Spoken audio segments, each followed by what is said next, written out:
So we're here on the Jurassic Coast and it's a beautiful sunny day today. And here you can actually see, stretching out behind me, you can see the town of Lyme Regis behind. We're at Charmouth right now. But we've got the lovely cliffs of the Jurassic Coast coming all the way around and into the distance. We've got Golden Cap, and then we've even got the cliffs of West Bay, Burton Bradstock, and then Portland in the distance as well. So you can see from here a fantastic view of at least half of the Jurassic Coast here. It's beautiful to see it on a clear day.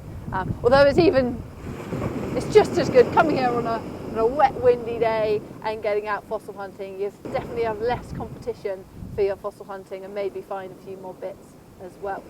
But this coastline, the Jurassic Coast, is really, really special because it's actually, contrary to the name, made up of rocks from 3 different time periods. You've got the Triassic at the bottom, the oldest rocks. Then you've got the Jurassic rocks that are here at Charmouth. And then you've got the Cretaceous at the top.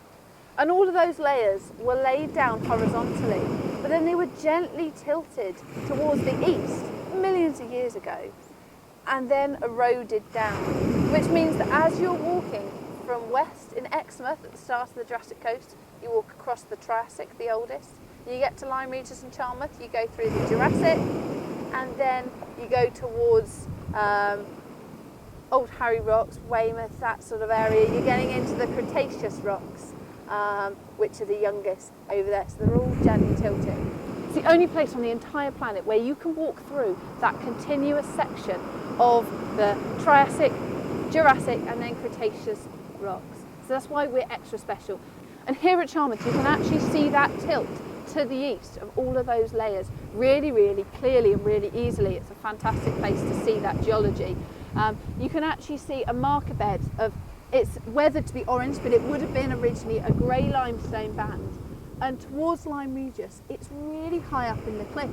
But as you come towards the end of the beach, where the Heritage Centre is, it's getting lower and lower, tilting towards the east. So that's one of the reasons why we are so special. We're also special because of all the incredible fossils that we find here. We get amazing stuff. And actually the beaches here at Charmouth are one of the best places in the world to find fossils. There's so much here.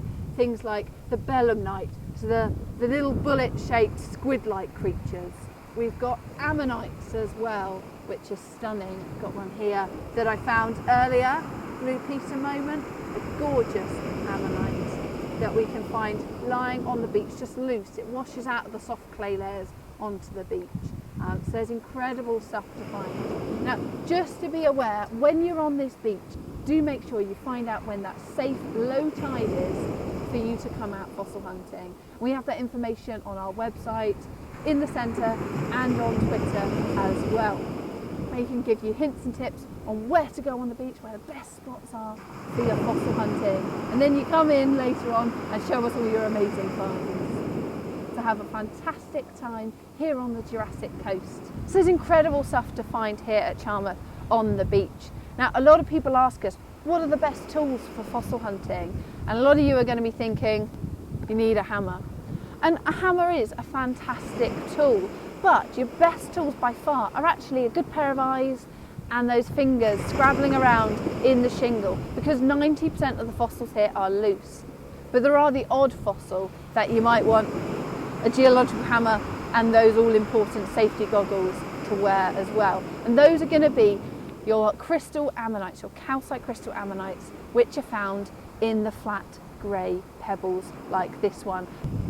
If you want to get some hints and tips on how to use your hammer to the best of your abilities to get some of those crystal ammonites out, then pop into our Heritage Centre right here on the seafront at Charmouth and we can give you all of that information.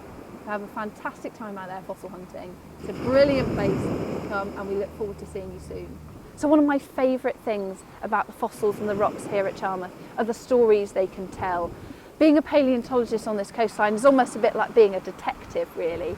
We come out here, we find fossils, we study them, and they can tell us about how they lived, maybe how they died, what they were eating, where they lived, what the environment was like, and a whole host of other things, and we can really piece together what that world was like back in the Jurassic when those creatures were alive. It's a fantastic thing to do. I love it, and I'm sure that when you guys come here, it's such an exciting, ever-changing science, and we love it down here. Charmouth is one of the best places to be finding fossils right here in southern England.